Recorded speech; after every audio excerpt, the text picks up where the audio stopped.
The Galactic Species Evaluation Chamber hummed with the quiet efficiency of advanced technology. Crystalline walls pulsed with bioluminescent patterns, displaying the vital signs and psychological profiles of candidates from across the known galaxy. Today's examination was particularly significant, the first formal assessment of the species that called themselves humans. Commander Zethkari of the Hegemony Council adjusted his ceremonial robes, his 6 eyes focusing on the data streams flowing across his peripheral vision. As the chief examiner, he had overseen the evaluation of 47 species over the past 3 centuries. None had surprised him. The patterns were always predictable. Herbivores displayed cooperation and innovation, carnivores showed aggression and territorial behavior, and omnivores fell somewhere between the 2 extremes. Initiating Predator Simulation Protocol 7, announced his assistant Vexnall, manipulating the holographic controls with practiced precision. Subject: human-designated Marcus Chen, age 32, occupation listed as marine biologist. Zethkari's mandibles clicked in mild amusement. A scientist. How refreshingly typical. Begin the standard apex predator scenario. The testing chamber materialized around Marcus, who stood calmly in what appeared to be a dense alien jungle. Towering purple trees stretched overhead, their bioluminescent bark casting an eerie glow. The air shimmered with humidity, and somewhere in the distance, something large crashed through the underbrush. Marcus turned slowly, his brown eyes scanning the environment with methodical precision. Unlike the panicked scrambling they typically observed, the human's movements were deliberate, almost clinical.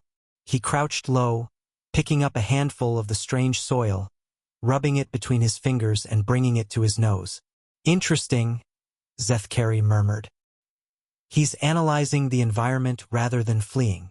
The simulation's apex predator emerged, a massive creature resembling a cross between a tiger and a mantis, standing 12 feet tall with razor-sharp claws and compound eyes that tracked movement with lethal precision.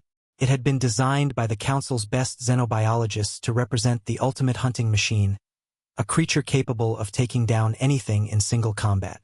The predator stalked forward, its hunting instincts triggered by Marcus's presence. This was the moment where most species either fled in terror or prepared to fight with primitive desperation. Marcus stood up slowly and raised his hand. "Excuse me," he called out, his voice carrying clearly across the simulated jungle. "Do you want it alive?" The examination chamber fell silent. Vexnall's tentacles froze over the controls. Zethkari's 6 eyes converged on the human in the display, certain he had misheard. Did he just ask if we want the predator alive? Vexnall whispered. Before either examiner could respond, Marcus had already moved. But instead of running or fighting, he began breaking branches from nearby trees, his movements quick and efficient. The apex predator, confused by this unusual behavior, hesitated in its approach. "Computer, pause simulation," Zethkari commanded. "Should I resume the standard protocol, Commander?" Vexnall asked. Zethkari's mandibles clicked thoughtfully as he watched Marcus continue his preparations, seemingly unaware that time had stopped around him. The human was weaving the branches into what appeared to be a net? "No," Zethkari decided. "Let it run. I want to see where this goes." Time resumed, and the apex predator shook off its confusion, resuming its approach with renewed hunger. Its compound eyes tracked Marcus as he finished his improvised net, testing its strength with a sharp tug. Marcus glanced at the approaching creature and nodded to himself, as if confirming a hypothesis. Ambush predator, but with persistence hunting adaptations. Interesting combination. He spoke as if dictating notes to himself, completely ignoring the fact that he was supposedly the prey. The predator pounced. In the observation chamber, Vexnall leaned forward, expecting to witness the typical outcome, a brief, brutal end to the examination. Instead, his optical sensors struggled to track what happened next. Marcus didn't run. He didn't freeze. Instead, he stepped into the creature's attack, using its own momentum against it. The net flew through the air with practiced precision, entangling the predator's legs mid-leap. As the massive creature crashed to the ground, Marcus was already moving, producing what appeared to be a makeshift tranquilizer from materials he'd gathered while the simulation was paused. How did he? Vexnall began. He's been preparing since the moment he arrived, Zethkari realized. While we thought he was analyzing the soil, he was identifying sedative compounds in the local flora. The apex predator thrashed in the net, its claws shredding the vegetation around it. But Marcus had already administered the tranquilizer with the precision of someone who had done this countless times. Within moments, the creature's struggles slowed, then stopped entirely. Marcus knelt beside the unconscious predator, checking its pulse and examining its breathing patterns. "Excellent specimen," he muttered, running his hands along its carapace with scientific fascination. "The compound eye structure is remarkable, and these claws show signs of both digging and climbing adaptations. Definitely an ambush predator that's evolved for versatility." He looked up suddenly, as if remembering where he was. "I assume this is being recorded? I'd love to get some detailed scans of the musculature. The power-to-weight ratio must be incredible." In the observation chamber, Zethkari found himself at a loss for words. In 3 centuries of conducting these examinations, no species had ever treated an apex predator as a research opportunity. "Commander," Vexnall's voice was tight with confusion. "Should I initiate the next phase?" Zethkari's 6 eyes remained fixed on Marcus, who was now sketching the creature's anatomy on a piece of bark with charcoal from a burned branch. "What is the next phase?" "Multi-predator scenario. 3 apex hunters. Coordinated pack behavior." "Do it." The jungle around Marcus shimmered and expanded. 3 new creatures materialized, sleeker versions of the first predator, designed to hunt in perfect coordination. Their hunting strategy was based on the most successful pack predators from across the galaxy. One would drive the prey toward the others, who would close the trap from both flanks. Marcus looked up from his sketching as the new predators emerged from the foliage. He studied their formation for a moment, then nodded appreciatively. Pack hunters. Classic pincer movement. He carefully moved the unconscious predator into a shaded area and covered it with broad leaves. "Don't want you overheating while you're out." Then he turned to face the 3 active predators with what could only be described as enthusiasm. "All right, gentlemen," Marcus said, rolling up his sleeves. "Let's see what you've got." The 3 pack hunters moved with lethal coordination, their compound eyes tracking Marcus's every movement. They had been programmed with the hunting strategies of the galaxy's most successful predators, the Vorthak Deathstalkers of Kepler 442b, whose pack tactics had never failed to bring down prey. Marcus watched their approach with the analytical gaze of someone studying a fascinating behavioral pattern. Left flanker is the cautious one, probably the veteran. Right flanker is younger, more aggressive. And you, he pointed at the center predator, you're the decision maker, the alpha. The predators paused, thrown off by their prey's casual commentary on their tactics. In the observation chamber, Vexnall's tentacles were dancing nervously over the emergency shutdown controls. "Commander, perhaps we should." "Wait," Zethkari commanded, his 6 eyes locked on the display. "I need to see this." Marcus had begun moving, but not in any pattern they recognized. Instead of running or seeking high ground, he was repositioning debris, fallen logs, loose rocks, even the unconscious form of the first predator. Everything was being moved with apparent randomness. The alpha predator chittered a command, and the pack resumed their advance. The left flanker moved wide, seeking to cut off escape routes, while the right flanker bounded through the trees above. It was a flawless execution of pack hunting behavior. Except Marcus wasn't trying to escape. When the right flanker dropped from above, Marcus was ready. Not with a weapon, but with a loop of vine that he slipped around the creature's leg at the precise moment it landed. The predator's own momentum carried it into a pit Marcus had somehow prepared, where it landed with a surprised shriek on a bed of the narcotic moss he'd identified earlier. The left flanker, seeing its packmate fall, abandoned caution and charged directly at Marcus. This was exactly what Marcus had been waiting for. He dove behind the unconscious form of the first predator, using it as both shield and lever. When the charging predator leaped over the obstacle, Marcus was there with another improvised tranquilizer. This one delivered via a thorn he'd modified into a dart. The alpha predator, now alone and facing a prey that had just neutralized two of its packmates without killing them, did something the simulation had never accounted for. It began to back away. Marcus noticed immediately. "Oh no, you don't get to leave. This is too good an opportunity to study pack dissolution behavior under stress." What happened next would be discussed in xenopsychology textbooks for generations.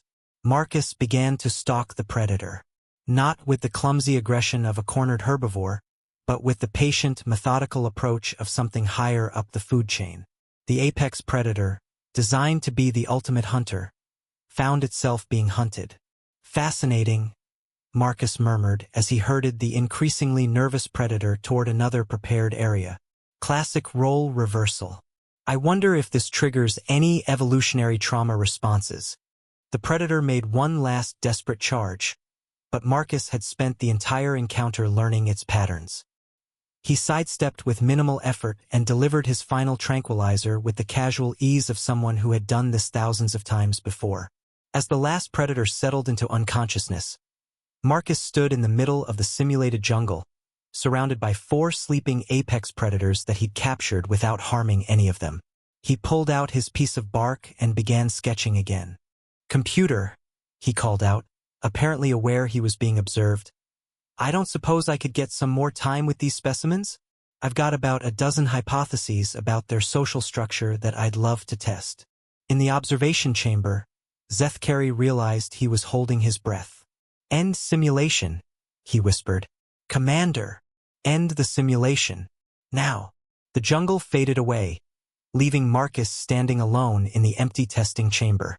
He looked around with mild disappointment, still holding his bark sketches. "Well," he said to the air, "that was educational." The examination chamber's atmosphere recyclers worked overtime as species representatives from across the Hegemony Council filed in. Word of the humans' performance had spread through the facility like wildfire, and now every xenobiologist, military strategist, and sociologist in the complex wanted to see the recordings. Zethkari stood before the assembled crowd, his ceremonial robes replaced with the simple work attire of a researcher. What he was about to present challenged everything they thought they knew about predator-prey relationships. "Colleagues," he began, his 6 eyes scanning the diverse assembly. "Today we witnessed something unprecedented. Not just unusual, impossible, according to our current understanding of evolutionary psychology." The primary display activated, showing Marcus's first moments in the simulation. Vexnall provided commentary as they watched the humans' methodical analysis of his environment. "Note the subject's immediate response," Zethkari continued. "No flight response, no fight response. Instead, we see what can only be described as a research response. The human's first instinct when faced with an unknown environment isn't survival, it's comprehension." Grex Tor, the Hegemony's chief military strategist, leaned forward. His species, the Krillians, were among the galaxy's most successful predators. "Commander, surely you're overstating the case. The human simply has good tactical instincts."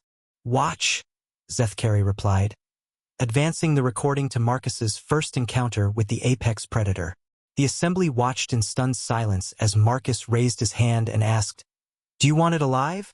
A ripple of disbelief ran through the chamber. Dr. Yinthal, a renowned xenopsychologist, spoke up. That's not possible.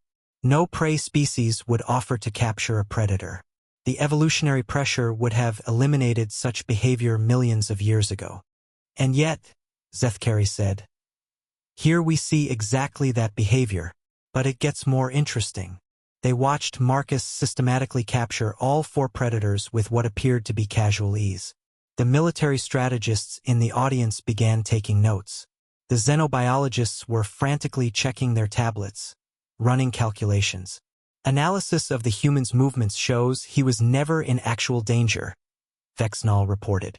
"His positioning, timing, and tool use suggest a level of predatory awareness that exceeds our apex simulation parameters."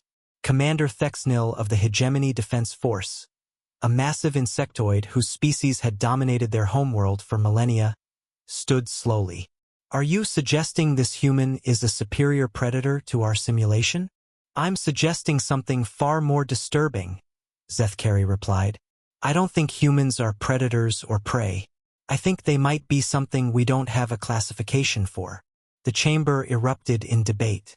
Species that had spent millennia defining themselves by their position in the food chain suddenly faced the possibility that their entire framework was inadequate.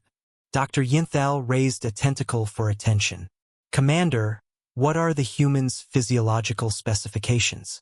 Perhaps that will clarify their evolutionary niche." Zethkari activated a new display showing Marcus's biological data. "Here's where it gets truly puzzling. Humans are omnivores, but their digestive system can process nearly anything organic. They have binocular vision like predators, but also color vision like herbivores who need to identify safe plants. Their teeth are designed for both meat and vegetation. Their brain structure shows pattern recognition capabilities that exceed most predators, but also social cooperation mechanisms that surpass most herbivores. Evolutionary jack of all trades," muttered Grex Tor. "Adaptable but not specialized." "That's what we thought," Zethkari agreed, "until we ran the cultural analysis." A new display showed data streams from human civilization, cities, technology, art, exploration vessels heading toward distant stars. "Humans don't just adapt to their environment," Zethkari explained. "They remake it entirely. They've turned their entire planet into a garden, eliminated most natural predators, and are now spreading to other worlds. They don't compete in the ecosystem, they replace it." The chamber fell silent as the implications sank in. Commander Thexnil's compound eyes focused on the display. "What classification are you proposing, Commander?" Zethkari's mandibles clicked slowly. "I think humans might be the galaxy's first gardener species. They don't just hunt or gather. They cultivate everything around them, including other species." Dr. Yinthal's tentacles writhed with agitation. "But the predator simulation wasn't hunting behavior," Zethkari realized. "It was domestication behavior. The human didn't see threats to be eliminated or escaped from. He saw potential additions to his collection." 3 months after the examination, Marcus Chen found himself in an unprecedented position. The first human ever appointed as a Galactic species integration consultant. His office aboard the Hegemony Council station overlooked the vast diplomatic complex, where representatives from 47 species worked to maintain peace across the galaxy. Today's meeting was with the Vorthak delegation, the same species whose predatory behavior had been used to program the simulation's pack hunters. The irony wasn't lost on him. Ambassador Grethanak entered with the typical aggressive posture of his people. Compound eyes tracking potential threats, claws slightly extended. Behind him came his 2 security guards, equally alert. Marcus had seen this behavior pattern before in the simulation. "Ambassador," Marcus greeted, rising from his desk with a smile. "Thank you for agreeing to meet. I've been looking forward to discussing the integration protocols with your people." Grethanak's mandibles clicked with suspicion. "Human, your reputation precedes you. My people are concerned about these integration proposals. We are hunters, not pets to be domesticated." Marcus gestured to the comfortable seating area he'd arranged. "Please, let's sit. And I understand your concerns, truly. But I think there's been a misunderstanding about what integration means." As they settled into the specially designed furniture, Marcus activated a holographic display showing a detailed ecosystem model. "Tell me, Ambassador, what do you know about apex predators on Earth? They dominate their territories, eliminate competition, maintain population control." Grethanak replied, his tone suggesting this was obvious. "Exactly, and they're absolutely essential to ecosystem health. Without predators, herbivore populations explode, vegetation is destroyed, and the entire system collapses." Marcus manipulated the display, showing various predator-prey relationships. "When humans began to understand this, we stopped seeing predators as enemies and started seeing them as partners." One of the security guards leaned forward. "Partners? In maintaining balance?" Marcus nodded. Take wolves, for example. We nearly eliminated them from parts of our world, and the ecosystem suffered. When we reintroduced them, rivers changed course, forests regrew, and hundreds of species flourished. Gretheneka's eyes narrowed. You're suggesting we become your wolves? Marcus smiled. I'm suggesting you become what you've always been, apex predators, but in a larger ecosystem. The galaxy. He expanded the display to show trade routes, population centers, and resource flows across known space. Right now, we have species that are excellent at cooperation, others that excel at innovation, and some that are natural warriors and protectors. But the system isn't balanced. Peaceful species get exploited, aggressive species clash unnecessarily, and resources are wasted on conflicts that benefit no one. And humans? Gretheneke asked, though Marcus could see his posture had relaxed slightly. Humans are gardeners, Ambassador. We create environments where different species can thrive according to their nature. We're not trying to change what the Vorthak are, we're trying to give you a role that utilizes your strengths while contributing to overall stability. Marcus highlighted several sectors on the galactic map. These regions have been plagued by pirates and raiders for centuries. Merchant vessels are attacked, colonies are terrorized, and legitimate governments can't maintain order across such vast distances. The Vorthak could patrol these areas, using your natural hunting instincts to eliminate genuine threats while protecting peaceful trade and exploration. For the first time since entering, Gretheneka's claws retracted completely. You would trust my people to patrol trade routes? I would trust your people to do what they do best, hunt things that need to be hunted. The difference is, instead of competing for the same resources, you'd be ensuring that everyone has access to the resources they need. The second security guard spoke up. And if we refuse? Marcus shrugged. Then you refuse. Integration is voluntary, Ambassador. But I think you'll find that being a partner in a galactic ecosystem is more rewarding than being isolated on your home system. He stood and moved to the window, looking out at the diplomatic complex. Do you see those crystalline builders working on the new habitat modules? Their species creates some of the most beautiful architecture in the galaxy, but they're terrible at resource extraction. And the mineral lords who supply their materials? Brilliant miners, but they have no aesthetic sense whatsoever. Marcus turned back to the Vorthak delegation. Separately, each species struggles with their limitations. Together, the mineral lords provide resources, the crystalline builders create beauty, and your people could ensure that no one interferes with either process. Everyone contributes what they're good at. Everyone benefits from what others excel at. Ambassador Gretheneke stood slowly, his compound eyes studying the holographic galaxy. This ecosystem you describe, humans would be in charge? Humans would be gardeners, Marcus corrected. We'd help species find their roles, resolve conflicts, and maintain balance. But a gardener isn't the most important part of a garden. The garden is. After a long moment, Gretheneka's mandibles clicked in what Marcus had learned was the Vorthak equivalent of a smile. Human Marcus, I believe my people would be interested in discussing these patrol duties. It has been too long since we had a proper hunt. As the Vorthak delegation left, Marcus returned to his desk and pulled up the integration schedule. 46 more species to meet with, each requiring a unique approach to find their place in the growing galactic garden. He smiled and opened the first file. The Hegemony Council had asked if he wanted the predators alive, and he'd shown them that the question itself was wrong. It wasn't about alive or dead, predator or prey, dominant or submissive. It was about finding where everyone belonged in the larger ecosystem they were all building together. Outside his window, the galaxy turned slowly in space, full of species learning to see themselves not as competitors, but as partners in something larger than any of them could create alone. The garden was growing.